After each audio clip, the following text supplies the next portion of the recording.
Number 4, I don't have the confidence to get from A to B.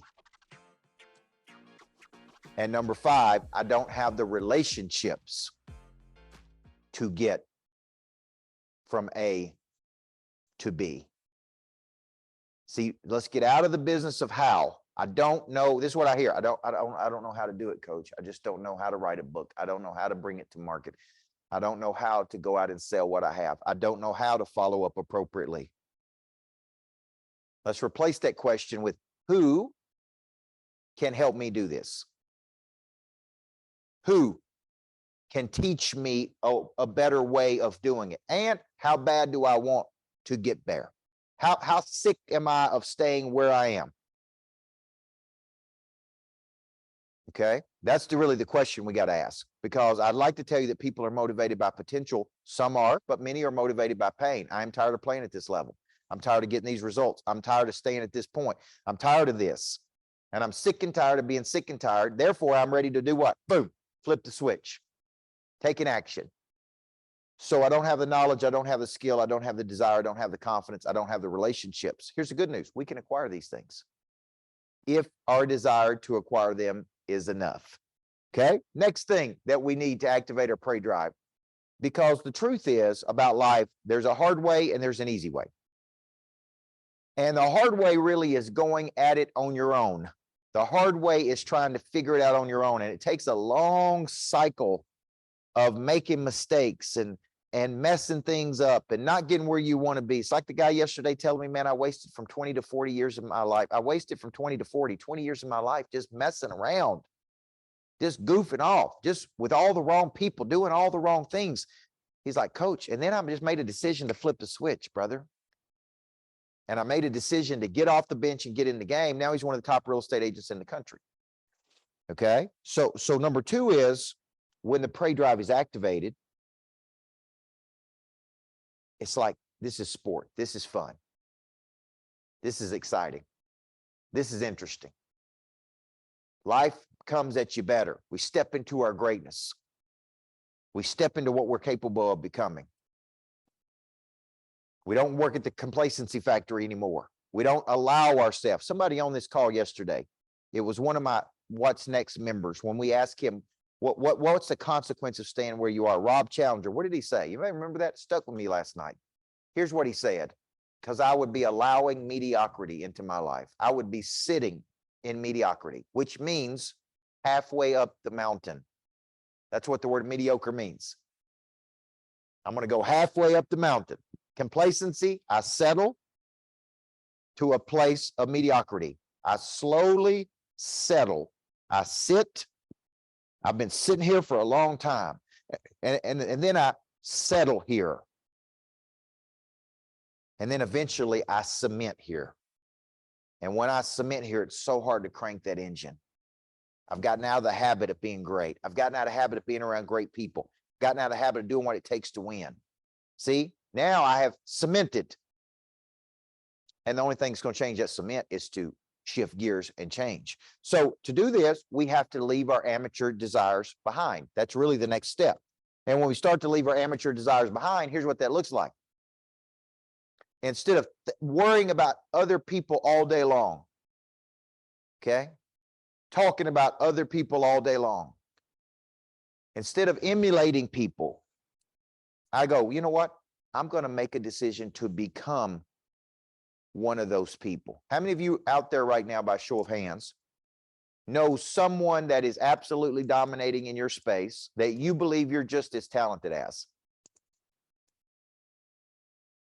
How many of you know somebody who's like, man, they are winning and winning and winning, and it's like, they're really not any better than I am. They're not any more talented than me. They don't have anything that I don't have. The only thing they have that I don't have is maybe boldness or confidence or prey drive. See, at some point in my life, I went from being, you know what, I'm going to be a good coach until I'm going to be a championship coach. I'm going to be a good author until I'm going to be a best-selling author. I'm going to quit emulating them. I'm going to respect them, but I'm actually going to become one of them.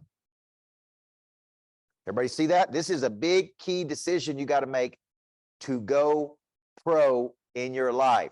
I am going to leave these amateur desires behind. Second amateur desire is inconsistency. No persistence. Now, people ask me all the time, how do I cure inconsistency? You know what you need? Structure and accountability. A hard schedule. And you need something that you really want that you're willing to sacrifice for. What does the word passion mean? To suffer.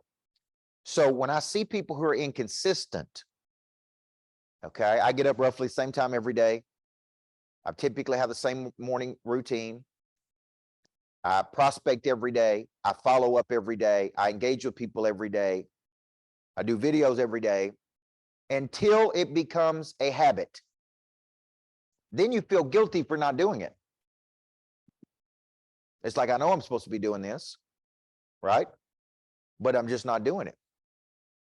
The guy this morning said, my agents know they're supposed to be following up. They know they're supposed to be doing this, but they just don't do it. We could go all the way back to the Bible. We could go all the way back to Paul, who's considered one of the greatest Christians ever, who said, I know what I'm supposed to do, but I just can't do it. I try to do it and I can't do it. That's human nature, which is why we need structure, why we need coaching, why we need somebody to go, come on, let's go do this. Let's get you into a structure. So number two is really the amateur has very inconsistent habits. So yesterday afternoon, if you remember, I showed you these are the 4 things I do every day. I call on new people every day. I engage with people who have indicated interest, who are close. I call that the red zone. I follow up with people who are in my farm club, and I engage with my top people every single day. And I'm moving toward a goal that is the B. That is the difference between high value and low value. So when you look at A to B, anything that moves you toward your B, right? So Marceline yesterday said, I want to write a book. I want to do this. I want to do this. I want to do this. Okay, that's her B. When she wakes up today, every action she takes that moves her closer to the B is a high value activity. Every action she takes that does not move her toward her B is a low value activity. And this is where most people live. They spend all day in low value activity, doing things that do not move them toward their goals. And I'd be like, what are you doing? Like, you told me your goals were this, but you're doing this. You have conversations that last too long. You spend too much time worried about this. You talk about people and events too much. Like I said, the young lady who called me I talked to this morning, I said, man, you could have sold 10 tickets by the time we sat here and talked about all this fear you got. Get into action. Initiate. That's pray drive. Number 3, the amateur never invests in themselves. The amateur has the problem. I got a money problem. I got a confidence problem. I got a relationship problem. The amateur says, I'll figure this out on my own. The professional says, who can help me? I'm going to invest to get in the room. Like I told you guys yesterday, it took me, 16 or 17 books to write a Wall Street Journal bestseller. And I was just so upset with myself for not investing the money earlier to learn how to do it. It took me 3 hours to learn how to do it. It's an investment of $14,000, 3 hours. See, this is where I see amateurs live. They never invest in themselves. They see that as an expense.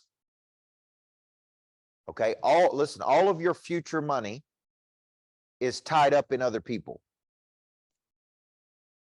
All of your future money is tied up in you being able to convince another person that you are the most qualified to help them with their future.